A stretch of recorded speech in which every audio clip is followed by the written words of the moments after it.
Tad tur ir gan nekompetence, gan tur tiek nozagts daudz, gan tur ir korupcija, gan viss iespējamais. Ja? Jautājums vienkārši ir tāds, kas ir vairāk? Vairāk nozoga vai vairāk iztruli? Uzdot jautājumu, kāpēc? Varbūt ir cēli iemesli, varbūt viņi ir labi. Tā sajūta ir tāda, ka neviens nevada šo valsti.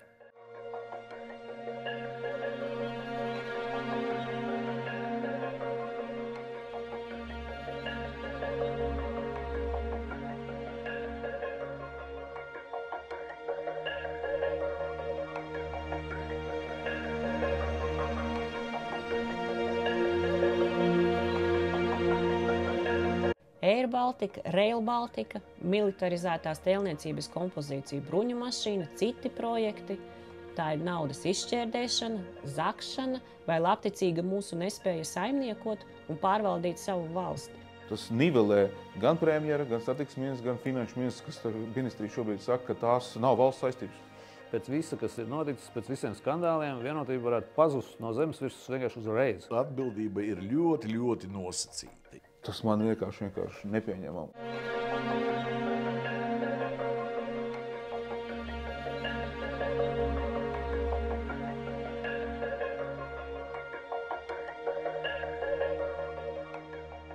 Katrā kaktā tiek tērēta nauda, šķiet bez nekādas, teiksim, tādas strateģiskas vadības un strateģiskas uzraudzības. To, ko es redzu šobrīd pavadot 5 mēnešus, izmeklējot un pratinot valsts ierēdniecību, valsts aparātu, man ir, tas ir spogulis.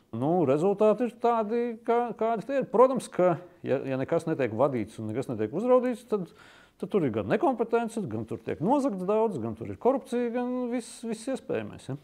Tas ir sociālisms. Ja? Es pateiktu to tā. Pēc būtības, ja, kolhozu sistēmā vai socialistiskā sistēmā, ja, tā pati sistēma viņa neparedz, tādu saimniecisko pieeju pie kaut kāda, pie dzīves pat viņa neparedz to. Ja. Mēs ļoti labi zinām, ja katram cilvēkam paprasīt vai pateikt, kas saimnieko labāk, fermers individuāli vai kolhos. Ja. Nevienam šaubu nav. Bet ja mēs pateiksim, kas strādā efektīgāk, valsts kapitāla sabiedrība vai privāta uzņēmums, tad visi sāk aizdomāties. Tur nav absolūti nekādas starpības. Ja? Absolūti nekādas starpības. Vienkārši šis spogulis neklājai korupcija, nebūtu, kā daudziem liktos. Vienkārši stulbumam, nekompetencei un tīrākajam nesaimnieciskam. Un tas tā kā es teiktu,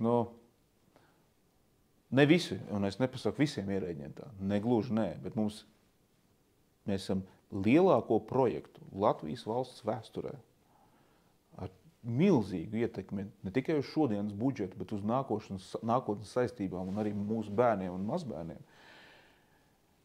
Es neticēju, ka tas var būt iespējams, ka šādu līmeņa projektu var uzticēt tur satiksmes ministrijas apakšnodaļas tur vienai ierēdnim, ja? Kuram tāpat vēl darba aprakstā ir rakstīts, ka viņa darbs ir ar Rail Baltica saistīts 40% no viņa darba ikdienas. Tas tā kā uzņēmumā jūs uzticētu, tur saimniecības daļas nodaļai 50% no kompānijas apgrozījuma spēlēties ar miljardiem, ar kompāniju izdzīvos, neizdzīvos. Nedrīkst. Tā sajūta ir tāda, ka neviens nevada šo valsti. Ļoti, ka kaut kādi procesi šajā valstī notiek tā kā paši no sevis, un pat cik viņi notiek paši no sevis, tad viņi notiek kaut kādā nevadāmā, nesaprotamā, neskaidrā virzienā. Rail Baltica, protams, ir vislabākais piemērs, ja, kuru vispār nav parlamentā ir izmeklēšanas komisija, viņi mēģina noskaidrot, kur ir atbildīgie. Nevar tā arī noskaidrot. Tur tā kā daudz atbildīgo, tā kā neviena atbildīgā, kurš ko pieņēma, visi viens otram kaut kādas vēstules sūtīja. Rezultātā projekts kaut kā attīstās pats no sevis. Mēs būvējam Daugavā balstus tiltam, kurš nekad nebūs vajadzīgs. Mēs būvējam staciju, kurā nekad nekas nepiestās, vai nezinu, kad tas būs. Mēs būvējam pie lidostas grandiozas celtnes. Un tas vienkārši pats no sevis it kā būvējās. Pēc būtības, pirmkārt, tas ir premjera līmeņa projekts. tam jābūt tūlītēji kontrolē no paša sākuma, ko mēs būvēsim, limitus iedot, kāds ir jums laika limits, kāds ir naudas izmēra limits, pārsniedzot šos limitus, automātiski ir jāiet pēc autorizācijas kaut ko vispār atļauties vairāk. Ir tāds parametrs, kas saucās valsts daļa ekonomikā. Ja? Tā ir attiecība no IKP, ja, koproduktu pret budžetu. Ja? Jo lielāks tas procents, ja, jo lēnāka ir ekonomiskā attīstība. Ja? Un mēs tur ļoti labi augām, ļoti labā tempā. Ja mums bija kaut kur 30 ar kaut ko tur un tā tālāk, es saprotu, ka par 40 mēs jau esam, kā saka, jau esam sadalījuši. Ja? Šodien man liekas, ka mēs atkal kārtējo reizi redzam, ka šī valdība, tad, kad jāatrod nauda kaut ko būvēt, tad nauda atrodas. Un būvniecība iet pilnā sparā. Un, ja ir kāds sektors vai sabiedrības daļa, kura nevar ne par ko sūdzēties, tad tās ir teiksim, atsevišķas būvniecības firmas, kurām gan visos laikos pie visiem budžetiem, pie visām valdībām klājas ārkārtīgi labi un darba pietiek un naudas pietiek un simtos miljonu visu. Un tā tālāk. Mēs burtiski dažas dienas atpakaļ redzējām, ka valdība, tātad šī valdība, kurai trūkst naudas onkoloģijas pacientu sievietēm krūšu rekonstrukcijas operācijām. Šī valdība, kurai trūkst naudas vismaz aizsargātākajiem cilvēkiem izdalīt trūkumu cietējiem burtiski ēdienpakas. Šī valdība, kur nevar atrast izglītības skolu finansēšanas reformai naudu un tā.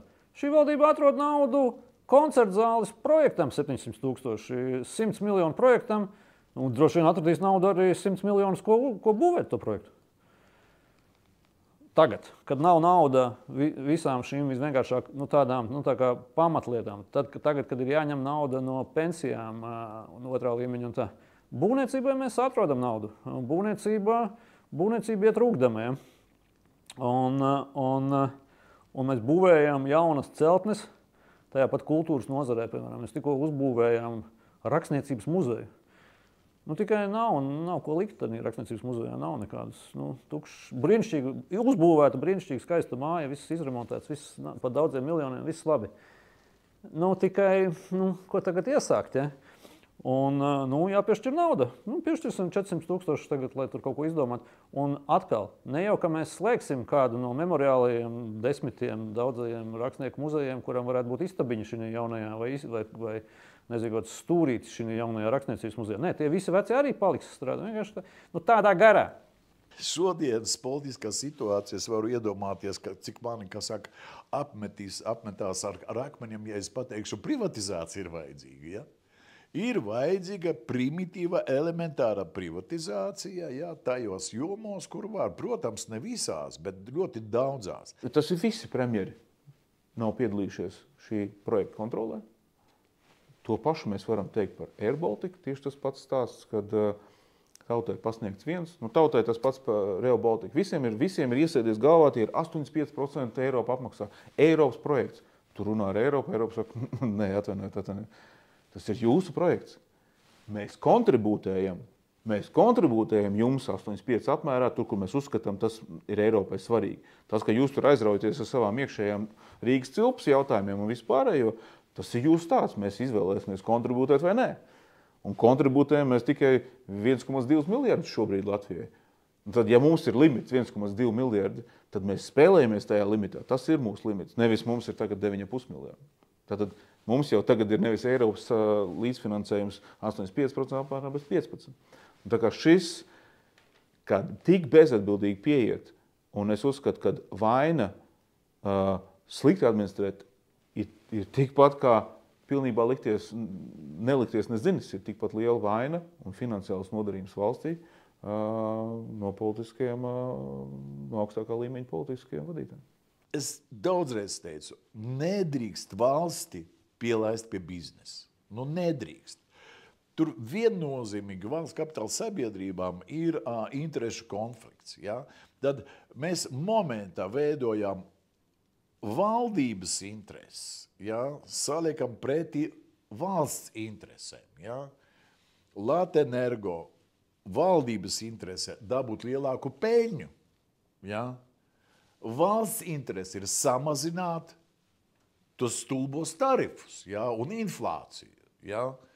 Un tā katrā vietā, ja? Bet ko darīt, kas saka, lai attieksme pret privātu uzņēmējiem būtu tāda vairāk pozitīva, man šodien grūti pateikt. Ja?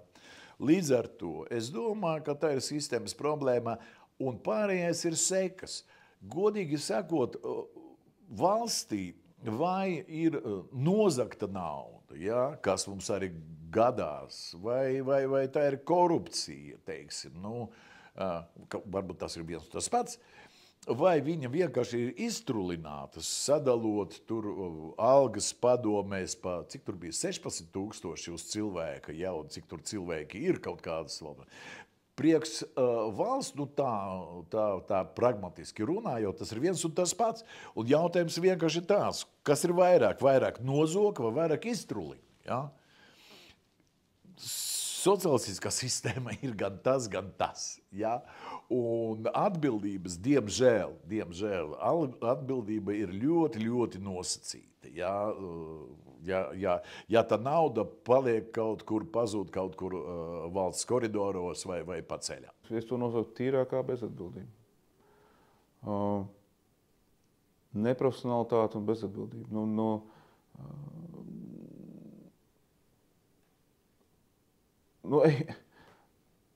Ejot cauri, atbildēt. Mums ir 2 satiksmes ministrijas atbildējuši, kad es uzticējos darba grupai. Darba grupa lēma, es biju pasniegs, kas aiznes no darba grupas, bet pagaidi, tu taču izveidoji to darba grupu. Tu nominēji darba grupu un darba grupas vadītāju un darba grupu, tu atbildi par darba grupas izstrādi. To, ko viņi atnes, tas ir tik ļoti nivelējis ministra lomu šādu izteikumu. Tad priekš kā mums ir vajadzīgs satiksmes ministrs? Ja viņš ir pasniegs, ja viņš ir kurjers, informācija no turienes līdz ministra kabinetam. Neuzņemoties nekādu kritiku, kāpēc projekts ir sadarbināts par 750 miljoniem, lēmums, ko izdarīja darba grupa, uzdot jautājumu, kāpēc? Varbūt ir cēli iemesli, varbūt viņi ir labi. Tas man vienkārši nepieņemam. Un nepieņem, tas nav, tas nivelē gan premjera, gan satiksmes ministrs, gan finanšu ministrs, kas ministrija šobrīd saka, ka tās nav valsts saistības. Neko, mēs esam ārpakalpojumu grāmatvedība, kas tikai likuma ietvaros pieskat. Pagaidiet. Budžeta likumu veido finanšu ministrija. Viņi var ielikt iekšā to, ko viņiem šķiet pareizi par valstisko darīt. Vienīgais, kas mums finanses tā vada pār valsts, ir finanšu ministrija. Vienmēr, kad ir mazi jautājumi, viņi iesaistās līdz detaļām un dziļi pat politikā iet iekšā citas ministrijas. Bet šeit, šim lielam projektam, mēs tā tikai gar maliņu, tik cik mums ļauj, ja satiksmes ministrija pati tur uzņemās, tā ir viņas problēma. Šis ir tas bezatbildības piemērs. Situācijas traģiskums ir tajā, vienotība pēc visa, kas ir noticis, pēc visiem skandāliem, vienotība varētu pazust no zemes virsmas vienkārši uzreiz, ja tur būtu kāds konkurents. Ja tur būtu kāds, kurš teiktu, pabīdieties malā, dodiet man, es izdarīšu, es varu, es jums parādīšu, kā to dara. Ja? Nav jau tāda neviena. Teiksim, citās valstīs normāli būtu opozīcija. Teiksim, kura kritizē valdību, un grib ieņemt valdības vietu, un teikt, es jums parādīšu, ka nav. Apvienotais saraksts opozīcijā, tur neviens negrib nākt valdībā. Viņi izgāja no valdības vispār brīvprātīgi. Un viņi jau netaisās gāzt. Šo valdību varētu arī nogāzt. Viņi turās tur uz vienas balss vai pusotras. Ja? Teiksim tā. Neviens viņi netaisās gāzt. Neviens negrib viņu gāzt, neviens netaisās neko mainīt. Neviens negrib, un tas arī izskaidro, kāpēc mums tā vienotība ir un kāpēc viņi var tik relaksēt. Viņi arī to zina. Viņi jau zina, ka viņiem nav alternatīva, neviens neko. Attiecīgi viņi arī neiespringst. Drošāk, vienmēr labāk neko nedarīt un tā.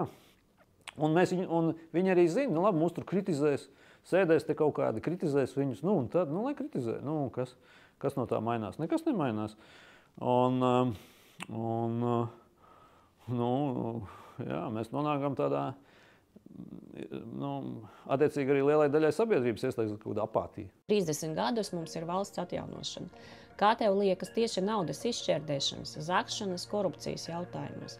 Kā tas ir mainījies šo gadu laikā? Salīdzinot 2000. gadu, šķēles laiku, repšas laiku. Jā, tas ir labs jautājums. Es domāju, ka tas, kas ir mainījies, ir mainījies tas, ka ambīcijas, nu, restīvi, teiksim, nešaubīgi, tur, nezinu, gan repšam, gan šķēlēm, gan, nezinu, tur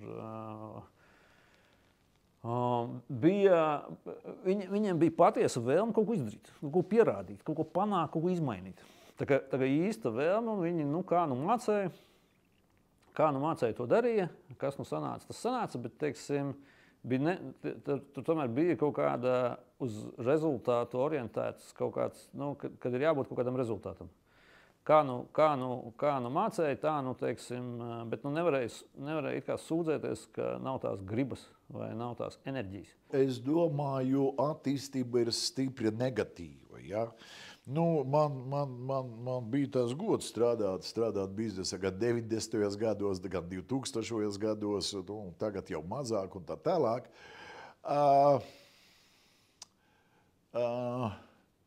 Sociālisma bija mazāk. Ja? Jā, bija citas problēmas, bet nu, privāta biznesa tomēr attīstījās, jā, un tomēr ekonomiskie rezultāti bija daudz labāki. Jā. Ekonomiskā attīstība bija labāka, nu, tie, kuri strādāja, kas saka, tie varēja arī nopelnīt. Un galvenais, kā bija daudz mazāk šķēršļu biznesa darbībā. Ja? Viņa bija daudz brīvāka. Ja? Šodien tas apliks ar kaut kādiem šausmīgiem noteikumiem, jā, nu, sāksim kaut no tām pašām bankām, kas šodien notiek un kas bija tā kādreiz, jā. Nu, varēja uz biznesa projektu normālā bankā aiziet un paņemt kredītu, jā. Bankas konkurēja, bankas cīnījās par saviem klientiem, jā. Naudas plūsma ritēja, kas saka, ekonomika attīstījās. Šodien ir problēma atvert rēķinu, jā. Šodien sarunas par to, kā tavi ieguldījumi var būt neizpaužami, ja? Ka tas ir tavs noslēpums un tā tālāk. Par to neiet runa vispār. Ja? Par to zinu visi pilnīgi. Ja? Nu, it kā tas ir priekš caurspīdīguma, bet nu, tas caurspīdīgums ir tāds, ka tur jau nav, tur jau bikses neko nepiesēdz, ja? Tavu caurspīdīgumam. Ja? Nu, lūk tā, nodokļi arī bija mazāki. Jā, un tā attīstība tomēr bija liela, nu, kārtīga. Šī brīdī, man liekas, es vienkārši nesaprotu. Es, piemēram, nesaprotu, ir kā tie vienotības politiķi, kā viņi raugās uz sevi un savu vietu. Viņi nav redzams, ka viņi, teiksim, mēģinātu kaut lietu pa īstam atrisināt. Kaut vai pat tās lietas, kas ir viņu partijas iekšēnē, nezinu, teiksim, tur. Izglītības ministrija varētu ar finanšu ministriju kopā ar premjeri apsēsties, izdarīt kaut kādu lietu. Nevar apsēsties, nevar izdarīt. Respektīvi, kāpēc? Nav saprotams, kāpēc. Nav gribas, nav tāda spēja vienoties. Ņemam kaut ko izdaram. Kaut ko labu izdaram. Ja? Mēs to redzam arī, piemēram, Rīgas domē. Tur, teiksim, nezinu, tāds Ušakovs, viņam bija, viņš vienmēr zināja, ka viņš dzīvot milzīgas kritikas un milzīgas uzmanības, kaut kādā. Attiecīgi viņam nācās, teiksim, reāli censties kaut ko izdarīt. Lai, restīvi, jūs man tur kritizējat, vai jūs man nemīlat, bet es esmu kaut kādas lietas izdarījis. Ja? Es nezinu, tur parku uzbūvējis, pludmali atvēris, bezmaksas biļetes iedevis pensionāriem, kaut ko, un tam līdzīgi. Vai tā? Ķirsim, es nezinu, viņam gribās kaut ko izdarīt. Es neizstāstu, ka viņam gribās kaut ko izdarīt, novest līdz kaut kādam rezultātam. Viņš var mierīgi vaidēt, ka Vanču tiltu nevar izremontēt, tāpēc, ka viņu vienkārši nevar izremontēt, tāpēc tas šausmīgi sarežģīti. Tas bija sarežģīti. Ja tu esi politiķis, tev vajadzētu gribēt ņemt un izdarīt. Un, protams, ka to var izdarīt. Ja? Šodien mēs redzam, ka iesākt jaunu biznesu, izlausties caur nodokļiem un tā tālāk ir daudz grūtāk. Ja? To rāda arī cipari. Ja? Mums cipari, ekonomiskas attīstības cipari, salīdzinot ar to, kas bija, ir daudz mazāki. Kaut gan, tieslābi vajag pateikt, ka Latvija nav tajā sliktākā situācijā, mēs runājam par ekonomisko attīstību. Ja? Mēs esam Eiropas valstīs 5, 7 pirmā viennozīmīgi. Ja? 3,2. Ja paņemt no 19 līdz 22 gadam, tad vidēji gada pieaugums, man liekas, ir 3,2%. Ja? Tas ir ļoti labs. Ja? Tas ir ļoti labs. Nav tā kā īrijai, protams, ja? Kur viņi vispār ir kosmosā. Ja? Līdz ar to atbildes uz jautājumu ir, viņiem nav ambīciju īsti, manuprāt, nav ambīciju, nav gribas. Un tad jau droši vien pietrūkst arī prasmju. Ja? Tad jau arī pietrūkst tīri menedžmenta prasmju, lai panāktu, ka kaut kādas lietas tiek izdarītas. Ja?